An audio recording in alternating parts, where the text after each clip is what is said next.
Am I not astonishing?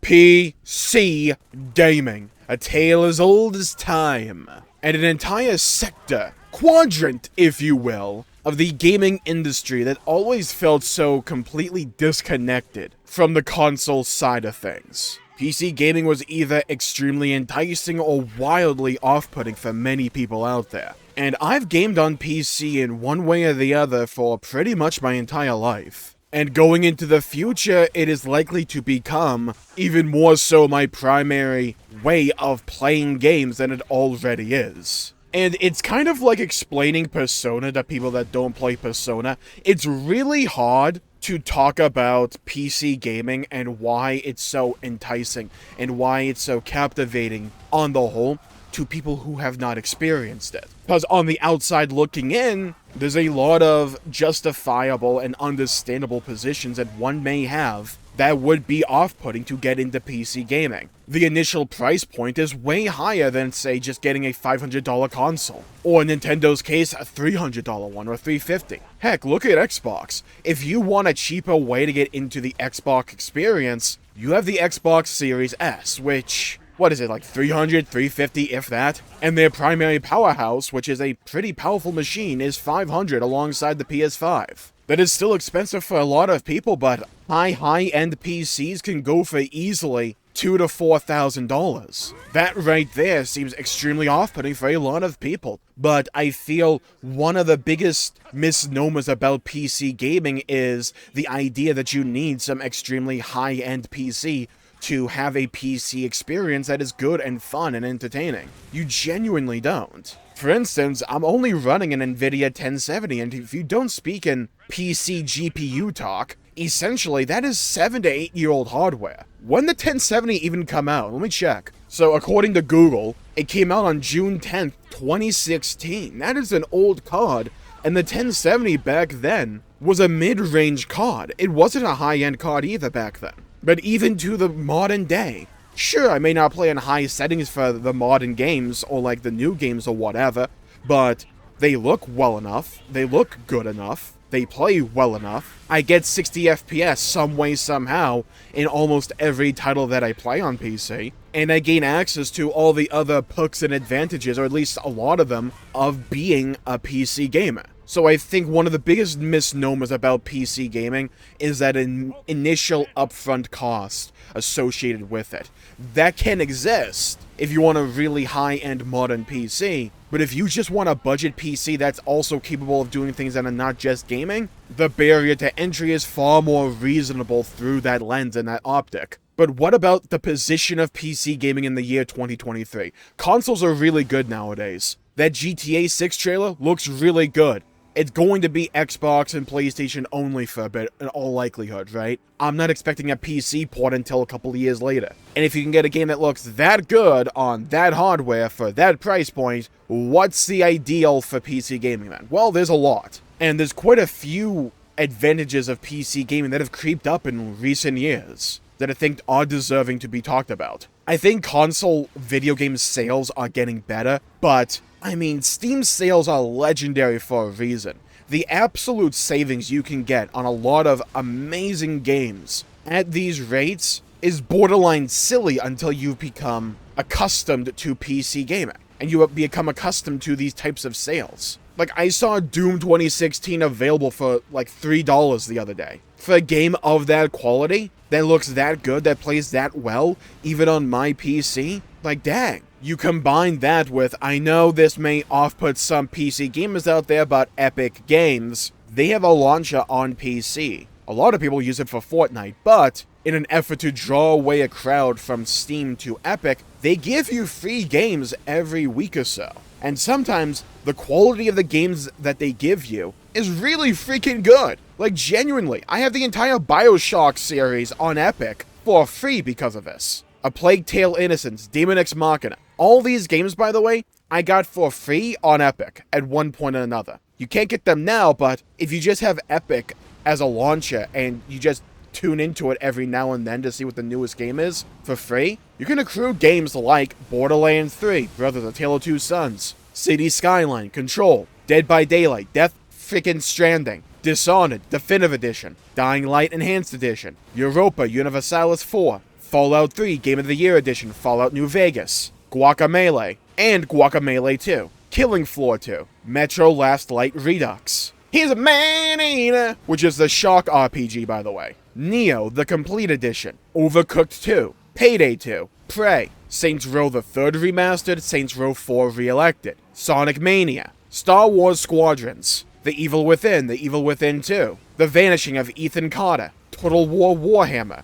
Tomb Raider Game of the Year Edition, Wolfenstein The New Order, XCOM 2, Yooka-Laylee and the Impossible Lair. I only talked about some of the big heavy hitters, but that's probably like 40%, maybe even 25% of the list of all the games. How many games do I even have on Epic? I have 139, and I haven't even gotten every game available to me. Just accruing games like that, I have a massive backlog of games on PC that I can play that I know I'm going to enjoy. And you couple all of that with PC Game Pass, which in my opinion is arguably even more or better than the Game Pass available on the console for Xbox. For PC Game Pass, it's the same price point as the core Game Pass, which is only 25 games, but on PC it's over 100 or something, and you gain access to a library, Netflix style, of a bunch of PC games, where sometimes they come off the Game Pass, but most of the time, you get more than is taken off. Not all the times, but a lot of the times. The new Dead Space remake, Remnant 1 and 2, all the Halo games, yeah, they're on the Game Pass. All the Xbox first-party titles, again, on Game Pass. I can play Dragon Age Origins, Dragon Age Inquisition, Dragon Age 2 if I hate myself. I think it's the entire Yakuza series, which is world-renowned and acclaimed, and just a bunch of fun. Hell, you can even argue Minecraft on PC, but Jmulls, I hear you asking, or saying, or proclaiming, if that, I can play Minecraft on a console, or even on my phone, or probably even my toaster at this point. And while that is true, Minecraft on PC is a completely different beast. The customization, the modability on PC is a force to be reckoned with. You can arguably play just Minecraft on PC and have a different experience day to day just based on what mods you are playing or what different modes you are playing on the Java edition. It's actually wild. And these are the things that don't get talked about enough when it comes to PC gaming, because the things that only get talked about are high FPS or high resolution values, which you can get with a good PC, even on a decent PC at that, and Steam sales. But everything else surrounding this that makes me like being a PC gamer doesn't get nearly enough recognition or talked about as much, because a lot of people in the PC market or the PC side of things take a lot of these things for granted. And every time I go to play a console game, because I do have a PS5, because there's a lot of PlayStation games that I do care about, and that I want to play, I feel almost limited whenever I have to play a console game. I am locked into an ecosystem. I am locked into how Sony or Nintendo, or if I have to dust off the old Xbox One for whatever reason, I am locked into how they want things done, how they want their experience to be had. I don't have those limitations on PC. I don't have to concern myself with Ubisoft making a quote-unquote mistake with putting up a full-screen ad during gameplay. That would just not be allowed on PC, or if somehow they managed to do it, there'd likely be some workaround on PC that I could just find on Reddit or whatever to get around it. I don't have to worry about backwards compatibility. I got Half-Life the other day for free because it was available on Steam. A game from the 90s. I can still play it. It's gonna run even better. I'm not locked into whatever locked settings that the company decides to put me at because of the console that I'm on. I'm not locked into whatever arbitrary methodology of backwards compatibility that the current console has. I can't play my PS1 to PS3 games on the PS5. What kind of BS is this? I don't have to worry about that on PC. I don't have to worry about my old PS3 breaking on me, locking me off from playing all my other and old PlayStation games. I don't have to worry about that on PC. If something happens to my PC, chances are I can fix it, or I just get a new PC down the line, log into Steam, and all my stuff is there. A lot of the times, discussion around PC gaming is that it's more of a headache than anything. It's not plug and play like a console, and to some degree that's true, but most of the time on PC, it is entirely plug and play for me. All I do is load up the Steam launcher, click a game that I want to play, load it up, and I just start playing it. If I get any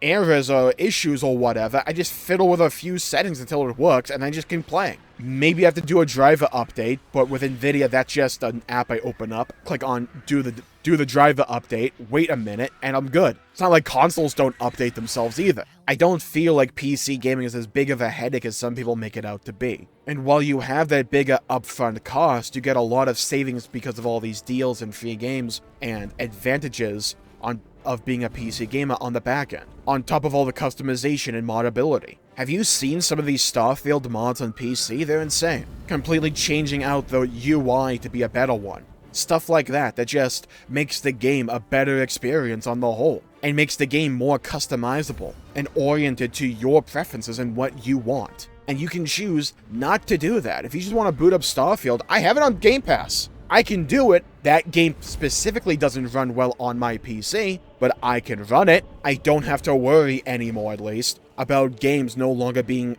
able to run on my PC because they're too old or whatever. I used to have that issue when PC games were primarily on discs, but they're not anymore. Things are convenient. And like 95% of my issues that I ever run into when it comes to gaming on PC is because I'm running on really old hardware. And if I upgrade, all those issues would most likely magically disappear. Now granted, sometimes developers don't optimize their games on PC well enough. And occasionally when you're playing a multiplayer game, you run into a hacker or a cheater. And maybe it's just because I don't play a lot of multiplayer games consistently or a lot, but I rarely ever run into that. I know Call of Duty had a big issue with this recently, but again, they just got acquired by Microsoft, who have prioritized PC gaming in a lot of ways. Maybe not prioritized is the right word, but Xbox has a game client on PC with Game Pass. I've been playing the new Call of Duty on PC, and it's been fine. I've been enjoying it. Mainly because I haven't really played a Call of Duty game hardcore in like years and years. And Modern Warfare 3 isn't the best game. I'd argue it's even a bad Call of Duty, but it's still Call of Duty. And it still runs well on my PC most of the time. I do run into packet loss issues, which is annoying, yeah? I said the issues on PC aren't as bad as some people make it out to be. They are still some issues. But it's one of those cases where I genuinely believe that the strengths and the pros far outweigh the cons. If I want 60 FPS, I don't have to hope that there's an option for it. I don't have to hope that the developers or publisher or whoever made the decision deigned it to be in my best interest to lock the game to 30 FPS Starfield for a cinematic experience. I don't have to buy that BS argument. I just configure the settings until I get 60 FPS. Unless, of course, it's Starfield that runs like ass on PC, especially on my PC. But even then, you have things like AMD FSR for a lot of games, or NVIDIA DLSS. My PC's too out of date for DLSS, but for newer hardware, both of those programs, you may not know what they mean right now, but essentially, they significantly boost frame rate, and sometimes minimal impact on visual fidelity. Or sometimes, as is the case for FSR 1.0, or 2.0 that I utilize every now and then, the frame rate gain is worth the loss in quality. And FSR has been a big boon to me on a 1070. I get consistently 60 FPS on Baldur's Gate with FSR 2.0. It dips below 60 on occasion, on a frequent occasion at that, but most of the time, I get 60 FPS. And that is a brand new game in the year 2023. On hardware from 2016. And yes, it looks way better than it would be on the Switch, right? And you may argue and have a genuine point with, hey, Jmulls, but what about exclusives? There's a lot of games on Xbox or PlayStation or Nintendo that I care about, and I would want to be able to play them, so what do you suggest? If you're curious about getting into PC gaming. Well, my opinion, you don't have to worry about Xbox games, they come to PC day one anyways. PlayStation games are a bit hit or miss, but they normally take about a year or a year and a half to come to PC. And I won't be surprised personally if in a few years' time with a PlayStation PC launcher, I won't be surprised at that. I don't have like any information about that, by the way, that's just my guesswork. But when it comes to Nintendo games, yeah, they don't come to PC, do they? There's illegal means to play them on PC, but I'm not going to recommend illegality. And it's been a bit of a talking point for PC gamers where it's like, if you want to experience like 99% of gaming, you get a PC and a Nintendo Switch, and you cover pretty much all of your bases. If you don't mind waiting, PlayStation games come to PC more often than not anyways. Xbox is day one on PC, and then you just have a Nintendo Switch, which is a cheap piece of kit to coincide that. And if you value portability, there's a bunch of Switch-like devices on PC now. The one that gets all the recognition is the Steam Deck. Can be a little bit pricey for people, but there's more affordable options. Laptops are still a thing. Like I said, there's options on PC. And I think having those options, even in the year 2023, is still one of the biggest incentives and draws of being a PC gamer. But I like to play on the couch. Steam has a setting for that, with big picture mode, but I like to use controller. The vast majority of games on PC work with controller, and you can use whatever controller you want on Steam. It's just sometimes you may have to put up with most games only having Xbox inputs, so if you want to use a PlayStation controller, you may need a mod for a game, or hope that the game has native PlayStation inputs already, but you could still use it. Like I said, PC gaming in a lot of ways gives you a lot of options. I play a game called Honkai Star Rail, and because I have an NVIDIA card, I have a feature for NVIDIA called Game Filter. Game Filter allows me to augment and customize the graphics and visuals of a game with NVIDIA features. So you can up the contrast, sharpening, and stuff like that, and whatever. And I found a preset on TikTok that makes the game look absolutely gorgeous. I have no idea how to capture that. They actually show you all what it looks like, but the game looks brighter, crisper, more detailed, and while it's annoying that whenever the game does an update or NVIDIA has a new drive, I have to redo all those settings. NVIDIA, can you please fix that already and just let me keep my game filter settings after an update, for the love of God? How's it been 3 years at this point? I can do that. Again, customization. I have all these features at my fingertips on PC, and there's even more that I don't have available to me, like NVIDIA DLSS, which is just a better version of FSR, that when I eventually upgrade my PC, I will have access to. That'll make games look damn near just as good, but give me significantly more frame rate. And the technology that is starting to explode on PC is only going to bolster that in the coming years. It's not like all this technology when it comes to AI frame generation and all that has just capstoned and is never going to evolve at this point. We are in the middle of a graphics revolution, in my opinion. And the capabilities of being on PC will always outweigh the capabilities of being on a console. But I'm not gonna be here as some like arbiter, right? And judge you for playing on a console. I play on consoles. I played on consoles for most of my entire life. I just prefer playing on PC when I can. And I understand the appeal of console gaming, I do. And people's situations are just generally different and unique. And sometimes console gaming is the only viable option for people, and I understand that. I'm just saying, a lot of the preconceptions about gaming on PC, all the issues you run into, are a bit over-exaggerated. And in the year 2023 and going into 2024, I think it's a pretty damn good time to get into PC gaming. We'll have to see what happens with the price points of the new graphics cards that are likely to come out in 2024, and how AI and all that affects the market. But right now, I think PC gaming is generally bright. AMD still has a lot of ground to cover, but their last generation of cards were pretty damn good. They still have some ways to go to catch up to NVIDIA with all the features that NVIDIA has and are still putting out, but they are catching up. They just need to start catching up at a faster rate, which I hope they do.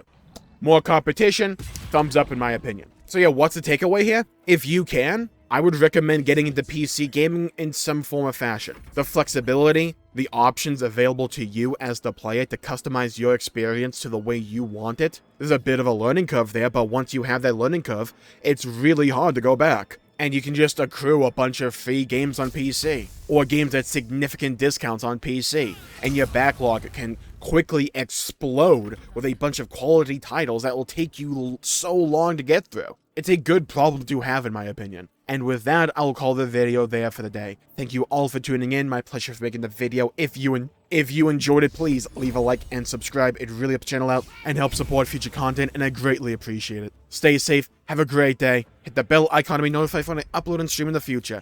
And let me know, what platform do you play your games primarily on? Switch, PlayStation, Xbox, or are you a PC gamer? And if you are a console gamer or were a console gamer that got into PC or looking into getting into PC, drop some questions about stuff in the comments below. Or let me know what your worries or highs and lows of getting into PC gaming or wanting to get into PC gaming are. I'd love to hear your thoughts and hear your opinions. So stay safe, have a great day, and I'll see you all next time. Bye-bye, everybody. Until we meet again.